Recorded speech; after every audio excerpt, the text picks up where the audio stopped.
Hola desarrolladores. Bueno, así como estamos viendo la pantalla, habíamos quedado en la clase anterior.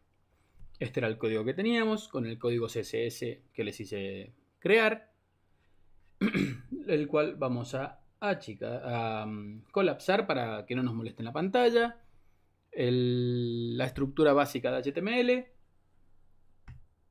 los textos que aparecen en pantalla, el tablero, todo ya listo para empezar a programar. Entonces, lo primero que necesitamos son algunas variables. Esas variables son las siguientes. Primero, un array, donde tendremos las opciones de cada carta, que son las que tenemos que adivinar. Entonces, vamos a poner array opciones es igual a un array, justamente. Y este array contiene todas las letras hasta la L.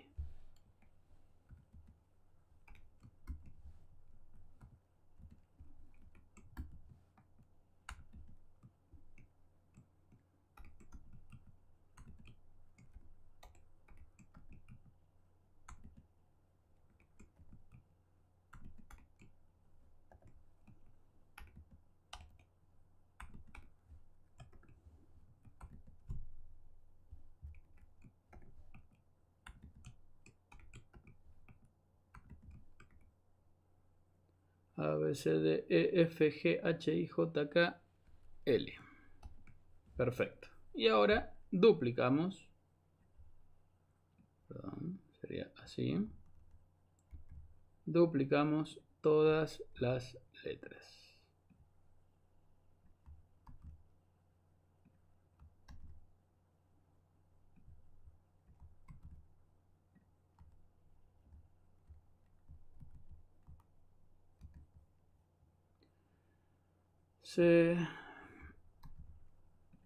Ustedes, bueno, si no quieren hacer esto, obviamente entran a GitHub, que lo van a tener, lo copian y lo pegan todo.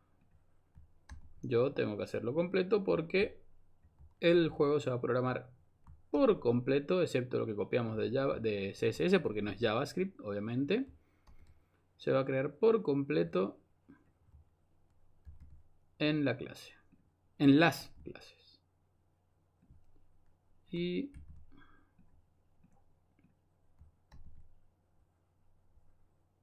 voy a achicar un poco la pantalla mientras hago esto, porque si no se me hace imposible. El zoom es bueno para ustedes, pero muy malo para mí.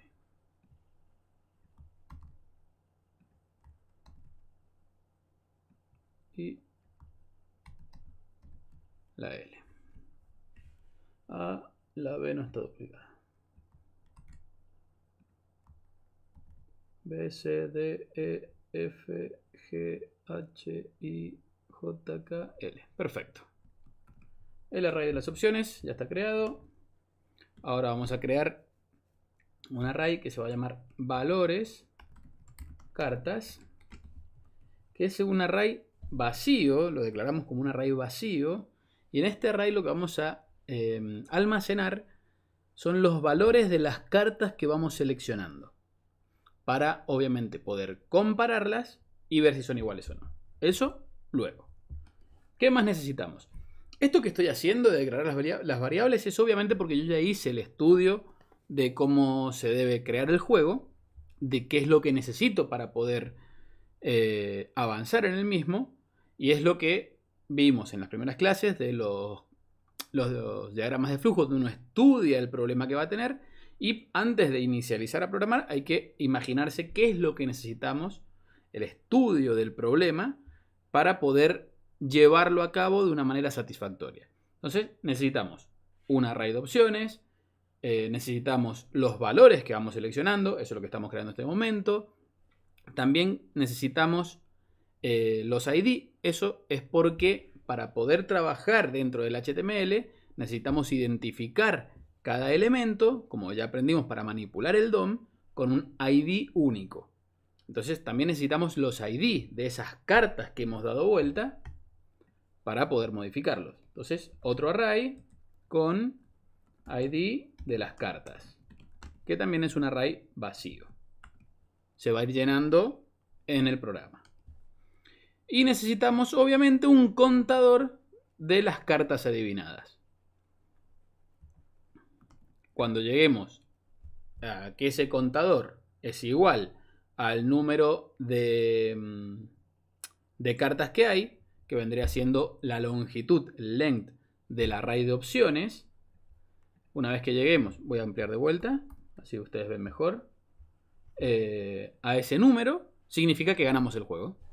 Entonces, cartas adivinadas. Y este va a empezar en 0, porque no tenemos ninguna carta adivinada al iniciar. Luego necesitamos algo que no viene por defecto en JavaScript. Y en algunos lenguajes de programación sí viene por defecto, en JavaScript no. ¿Qué necesitamos? Mezclar el array. Porque si yo creo el juego con el array tal cual lo tenemos acá en pantalla, ¿cómo van a aparecer las letras? A, B, B, todas en orden. Entonces el juego va a ser facilísimo. Necesitamos mezclar este array de una forma aleatoria para que todas las letras estén mezcladas. Para eso vamos a utilizar un método que se llama Fisher-Yates, que voy a pasar a explicarles ahora mismo.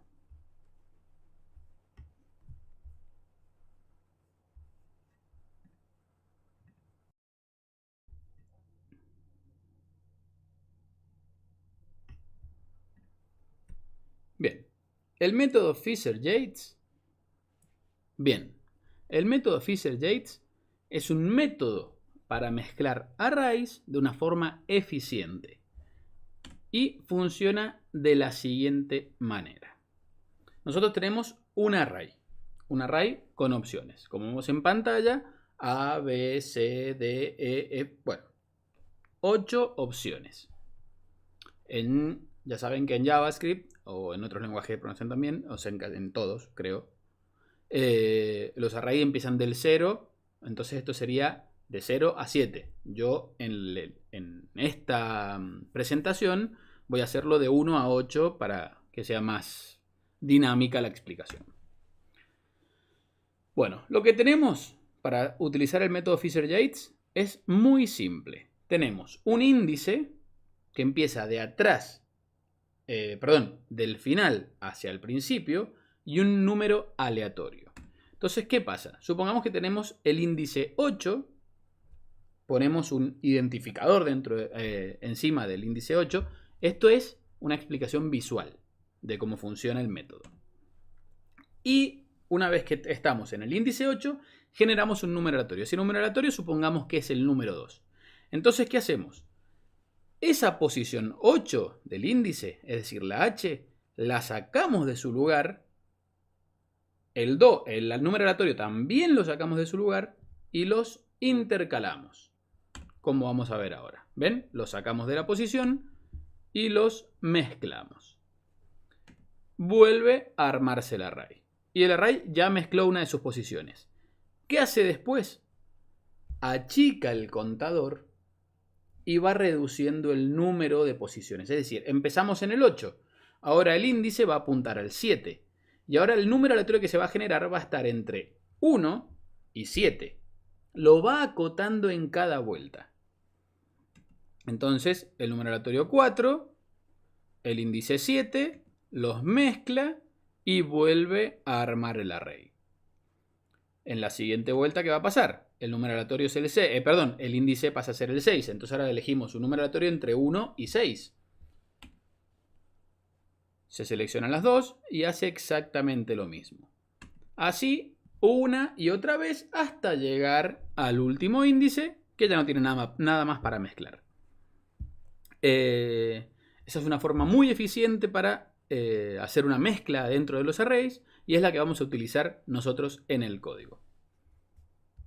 Y vamos a hacerlo de la siguiente manera. Primero voy a explicarles algo muy vanamente, y es algo que se llama prototype. No vamos a entrar en el tema de los padres y demás, voy a explicarlo de una forma muy simple. Y va a ser así. Miren esto. Acá nosotros tenemos, por ejemplo, el array creado. Y vamos a hacer un console.log de array.prototype. Exactamente eso. Ahora, esto lo abrimos en nuestro navegador. Ya saben cómo, si actualizamos la página. Y acá tenemos. Miren esto. Esto es muy simple. No les voy a explicar qué quiere decir bien prototype, pero miren esto. ¿Se acuerdan cuando aprendimos en la clase de las funciones propias de JavaScript para manejar arrays? Miren esto. Concat, pop, que la vimos, index of, ¿dónde está? ¿Qué más? Push, shift, slice, sort, splice, todo. Todos esos métodos están dentro del prototype del array. Como ven, no hay ninguno, en inglés es shuffle, para mezclar. No hay ninguno. Entonces, ¿qué vamos a hacer nosotros? Crear un nuevo método para todos los arrays que tengamos dentro de nuestro programa. ¿Cómo hacemos eso? Justamente ingresando, accediendo como hemos hecho en este momento. En vez de mostrarlo, vamos a ingresar array.prototype. Ya estamos dentro del prototype. Vamos a decirle, te quiero añadir uno más. Punto. Y añadimos el método, que se va a llamar mezclar.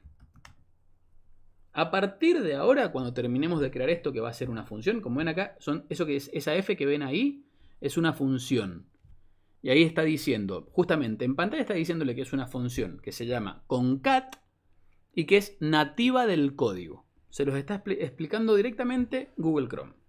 Todas estas son nativas de JavaScript, funciones nativas. Nosotros vamos a crear una función nueva. Para eso decimos que esto es igual a, obviamente, una función.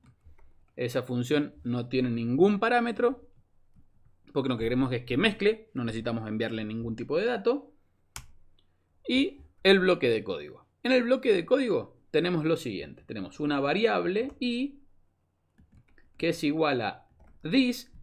This, en este caso, va a apuntar al array en el que utilicemos este método, esta función.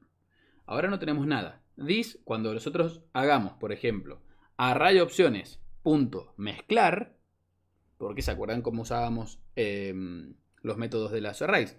Poníamos el nombre del array y concat. ¿Qué le concat? Algo más. Array.pop. Bueno, el array, el nombre del array, de la variable, .pop. Y eliminábamos un elemento. Bueno, ahora, this va a apuntar a ese array que estamos eligiendo. .length. Perdón, sí, .length. Es decir, tenemos el tamaño total del array. Ahí guardamos el tamaño del array. Después tenemos una variable que se va a llamar índice aleatorio.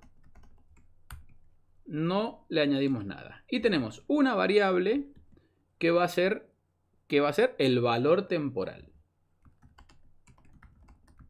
¿Qué es esto del valor temporal? Bueno, se los explico mientras estamos haciendo el código. Va a ser más fácil que se los digo así al azar.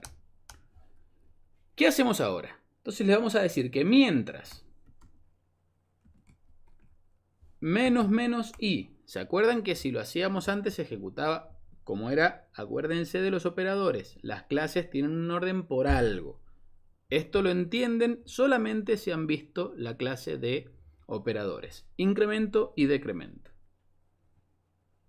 Mientras menos i sea mayor que 0, vamos a ejecutar lo siguiente. Índice aleatorio es igual a...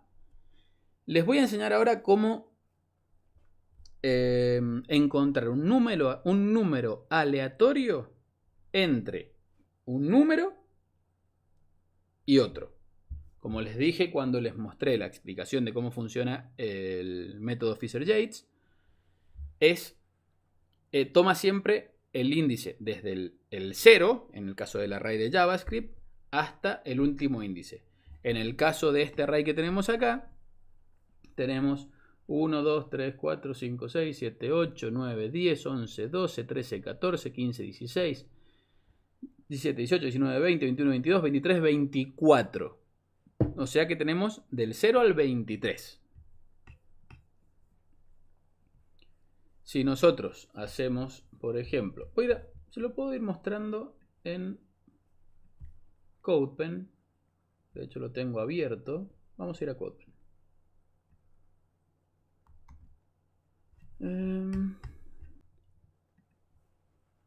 Bueno, pegamos el código que traemos y lo primero que vamos a hacer es guardar una variable que va a ser i, es esta que tenemos acá, y el largo del array.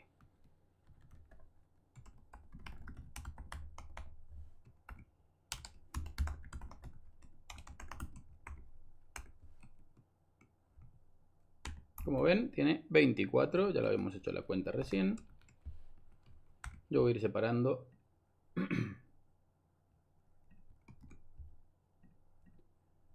para que vayan viendo las cosas que voy a ir explicando. Voy a explicar esto y voy a cortar la clase y vamos a seguir en la siguiente creando el método en el código, porque si no se va a hacer muy larga esta clase y me gustaría que vayan viendo esto que voy a explicar ahora. Bien, ahora lo que vamos a hacer es utilizar operaciones matemáticas que son parte del código de JavaScript. Lo pueden ver acá, se llama math, de matemáticas, justamente en inglés, JavaScript math, y podemos ir a MDN, y como ven, acá lo está diciendo, es un objeto incorporado que tiene propiedades y métodos para constantes y funciones matemáticas, no es un objeto de una función, a diferencia de la palabra, bueno, tiene toda la explicación. Y acá tienen todos los métodos que pueden utilizar. El primero que vamos a utilizar nosotros es floor, en realidad floor. ¿Qué hace esto? Devolvernos el número entero de un número con comas. Nos devuelve el entero. Se olvida de todo lo que está después de las comas. Mostremos esto. Bien. Var aleatorio es igual a math.floor, ¿qué les dije yo? 2,16. ¿Qué nos va a devolver? El número sin las comas, el 2. Document.write. Esto vamos a juntarlo. Ya lo conocen, así que no hace falta que esté tan separado.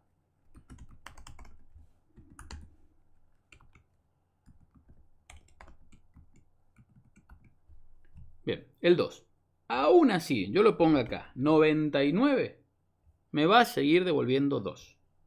Si no vieron ese parpadeo de pantalla, les muestro con un 3. Siempre va a ser el número sin las comas, es decir, esto que está acá después de las comas, vamos a agrandar un poquito la pantalla, ahí está, así es mejor. Esto que está después de las comas no lo toma en cuenta.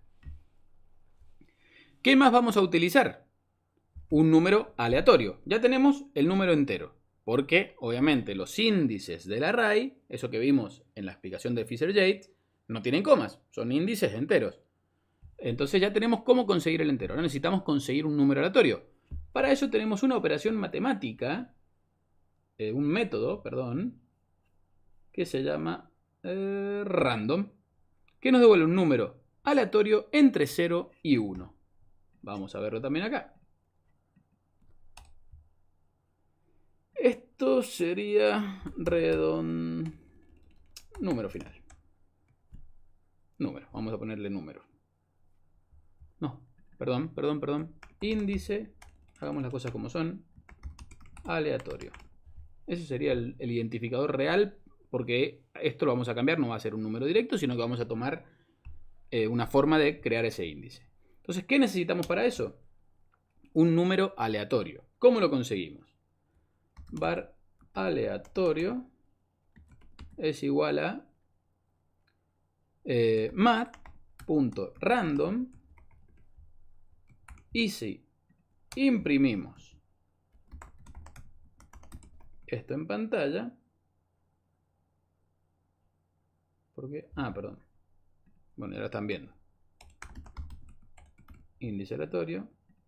Y acá vamos a imprimir aleatorio, que es el número que está ahí. Como ven, me da 0,50 y bla, bla, bla. Si yo hago un cambio en el código, acuérdense que CodePen va actualizando cada vez que se hace un cambio, cambia el número. Si vuelvo para atrás, cambia el número. Y siempre va a ser un número aleatorio entre 0 y 1. Pero bueno, ¿qué pasa? Si usamos esto, siempre va a ser 0.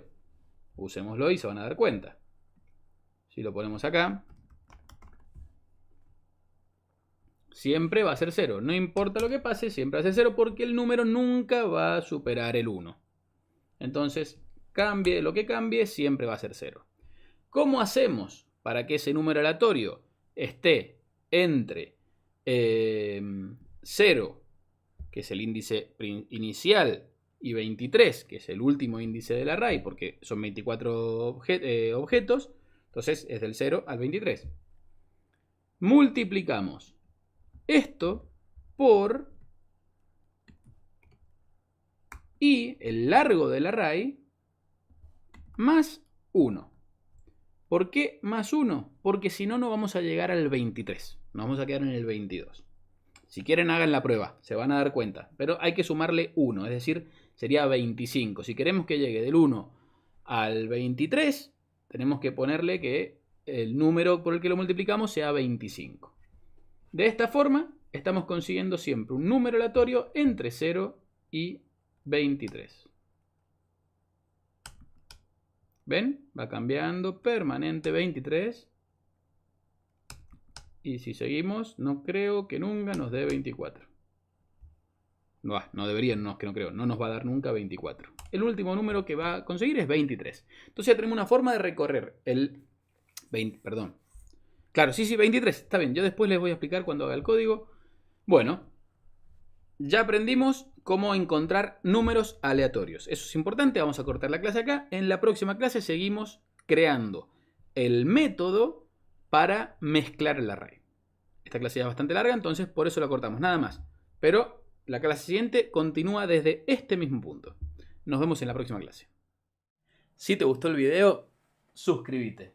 Y no te olvides de tocar la campanita para no perderte ninguno de los próximos.